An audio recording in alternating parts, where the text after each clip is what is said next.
from the soul with it. Yeah.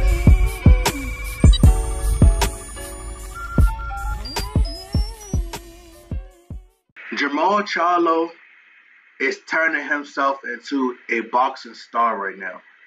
You know, people could say what they want. You know, unfortunately, we live in a world where negativity sells. You know, people rather pick up a bad story than they pick up a good story. And unfortunately, that's what creates a lot of the hype. You know, a lot of the people who are famous now, who's garnering a lot of attention, is from them, you know, quote unquote, being negative. You know, a lot of publications may pick up on certain people, and they have a lot of platforms where fans are really checking for them, you know, and it's a lot of attention that's being put behind this person. So whether it's good or bad, like we heard like Floyd Mayweather, or we've heard like different people say that, like, man, it don't matter as long as you talk about me, you know, good or bad. You know, it's different publications will pick up on certain entertainers, you know, because they're talking about something negative, or it's quote unquote it's something negative. You know, we look at LeVar Ball, you know, he's garnered a lot of attention by just saying his son is better than this person, his son better than that, and this and that, right? You know, even the little situation that happened with his son over, you know, in China, you know, his son was stealing out the store. Now LiAngelo Ball, he's already was known, but he became even a bigger star. Lonzo Ball, his stock went up when his dad started to talk about him, you know, and the same thing with Floyd Mayweather. Always, you know, Adrian Bronner is another example. You know, Adrian Bronner always is in the media for doing something bad, but he's getting a lot of attention. So he's becoming more of a star, because more of a household name, because people are talking about him. At the end of the day, that's what it's about. People talk about you. Kanye West, you know, he got Donkey of the Day. He was like, he told Charlamagne, man, I don't care about being Donkey of the Day. Like, you know, it makes me relevant because people talk about it. It's trends. Same thing for Monique. Monique is more relevant now than she was a year ago because she got Donkey of the Day and because she was on the Breakfast Club. You know, her interview got almost 3 million views. You know, so being relevant, that's what comes with being relevant, the negative things. So by Jermall Charlo being on, you know, World Star Hip Hop, now all of a sudden people who didn't know of who Jermall, we talking about like the casual boxing fans, they could be like, Jermall Charlo, who is that? And they go click on it and be like, oh, well, now people know who Jermall Charlo is. That's what comes with, you know, being a star and saying, being outspoken. You know, that's the issue that a lot of boxers are facing, whereas they're not being as vocal as a Muhammad Ali or being as vocal as, you know, a Floyd Mayweather. You know, they're just more quiet and they don't care about all that stuff. You know, by him being in the news, the headlines, that's a lot of people who watch that. So now you're being, you know, you're putting yourself in a position to where a lot of eyeballs are going to be checking for you, whether it's good or bad. You know, the situation that happened with, you know, Danny Jacobs, you know, a lot of people picked up on that. And you got different medias picking up on it. You know, it was bad. The thing that happened with Gervonta Davis and Tevin Farmer, you know, so much negative stuff gets a lot of press, and that's unfortunate. But Donald Trump is someone who's in control and who's running the entire world, you know, and a lot of stuff that he said, he did his homework and it picked up, and good or bad, he's in office, you know. So Jermall Charlo, I'm proud of Jermall Charlo. You know, the Charlo twins, I really like the Charlo twins. You know, is it Jermall? I think it's Jermall Charlo. I like Jermall Charlo better. You know, I think he has a little bit more personality. You know, that's just my opinion. You know, I feel like he has a little bit more personality than his twin brother does. But both of them can fight. Like, they could fight their ass off, bro. Like, they could fight. I even like Charlo's response when I think a reporter or somebody asked him about money and everything. He was like, F all that Mayweather talk and everything. And I find it funny how, you know, Fight Hype twisted, like try to twist the words. And anybody who studies like or like look into like journalism and how people are biased towards the people they like, because Fight Hype is extremely biased towards Floyd Mayweather, so they're gonna try to twist things in his favor. I'm not sure is it because he worked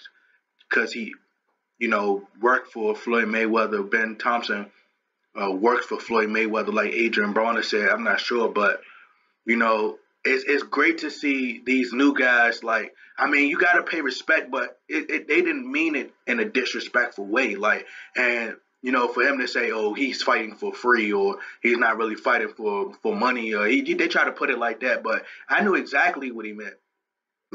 It's okay to be about your coin.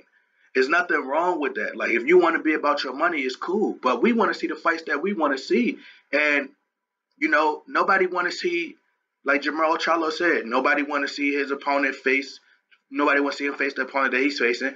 Nobody want to see Danny Jacobs face the little opponent he's facing. So let's fight each other. Of course I want to get that bag, but we need the best to fight the best. It's plain and simple.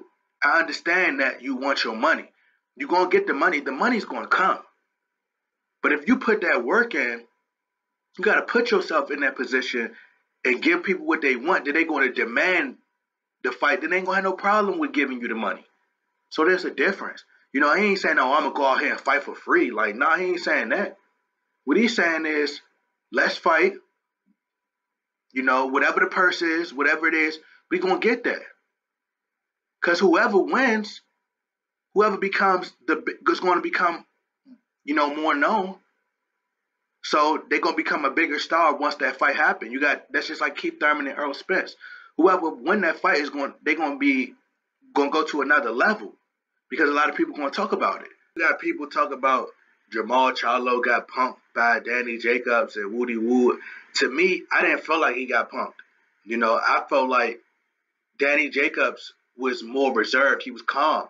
And that's the way he approached them. Like, different people, like, I done been around, like, I'm going to give y'all a story, for example. This guy that we was staying in his house, and I was renting this room out. And the guy that I was lived there, he do, like, drugs. He was off that, like, weed, whatever kind of drug he was on. And the people, they was making a mess inside the house. You see what I'm saying? Everybody was using the same shower, woody woo, and, like, people want to clean out the shower and get out and clean the shower out. And he banged on the dude's door, approached him all hype and, "Man, you gonna clean up this woody woo, you gonna do this, you gonna do that," and yelling at this man, like knocking, banging on his door, like he gonna make him clean up the bathroom. That's the energy that he gave him.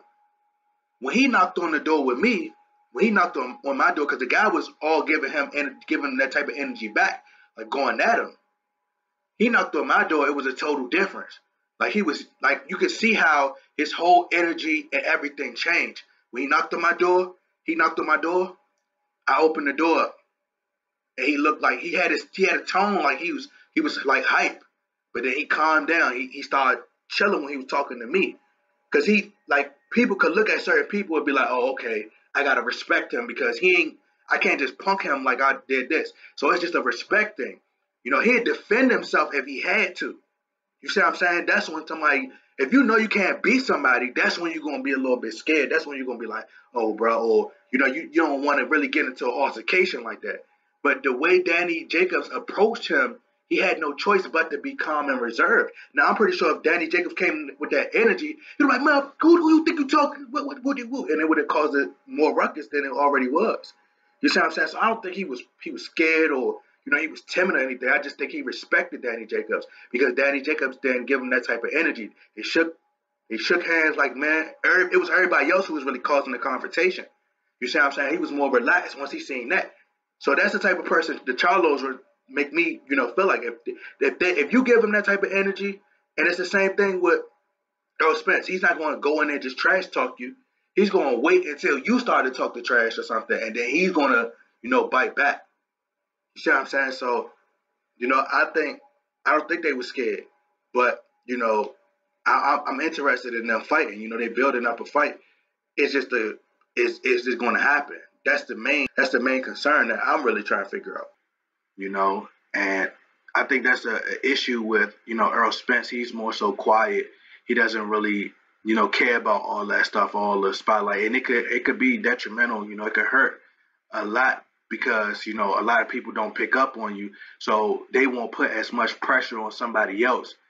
Because it's like, all right, well, we gonna look over, we gonna gloss over it because nobody cares, nobody know who you is, or nobody care who Keith Thurman, nobody knows who you guys are. So it's like if he overlooks you, you're not gonna have the boxing community to stand for you. But we talking about the world. If it's the world, a whole lot of people, where it's gonna make Keith Thurman so uncomfortable that he has no choice really but to kind of like try to lean towards fighting you because everybody is putting the pressure on him, not just the boxing community, but everybody. I seen the video where Jermall Charlo, you know, it's a Jermall. I get him. I'm getting confused, but Jermall Charlo was in the 40-40 club and he got his money taken and everything, and it was just great to see that it wasn't some black women who was doing it that way. We could have a little bit of, what I'm saying? Because they always say, they always put this little black stigma thing, like all black women are the same and they want to steal. It felt good to not have black women doing it at that time. That at least I say that. But Jermall Charlo, it's actually a good thing for him. And they were on camera, which was stupid. They walking right out on camera, so they gonna get caught. And him becoming a star now, it's not going to do nothing but open up more, doors for him because now he's going to get a lot more fights because now he's becoming a star and now, people know who he is.